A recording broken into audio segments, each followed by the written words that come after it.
మిత్రరూపిణి మిత్రుడని పిలువబడే సూర్యుని రూపముగా ఉంది. సర్వలోకాలకు తన వెలుగుల శక్తిని వెదజల్లి జీవన కారకుడయ్యేవాడు కాబట్టి సూర్యుని మిత్రుడు అంటారు. మితి అంటే కొలత అని అర్థం. సూర్యోదయంతోనే ప్రతిరోజు కాలాన్ని లెక్కించడం ప్రారంభిస్తాం. పంచాంగంలో వారం, వర్జం, తిథి, నక్షత్రం, కరణం, యోగం వంటి విషయాలు సూర్యోదయంతోనే ఉంటాయి. అమ్మవారు భానుమండల మధ్యస్థ ఉద్యద్భాను సహస్రాభ కాబట్టి అమ్మవారిని మిత్రరూపిణి అనడం సమంజసమే.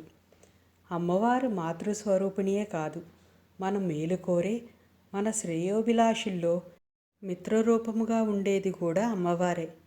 మనలను ఒక కంట కనిపెడుతూ, తప్పులు చేయకుండా సరిదిద్దుతూ, కాపాడుతూ, ఆదుకుంటూ, కష్టసుఖాలను, ఆనందాన్ని పంచుకుంటూ ఉంటుంది.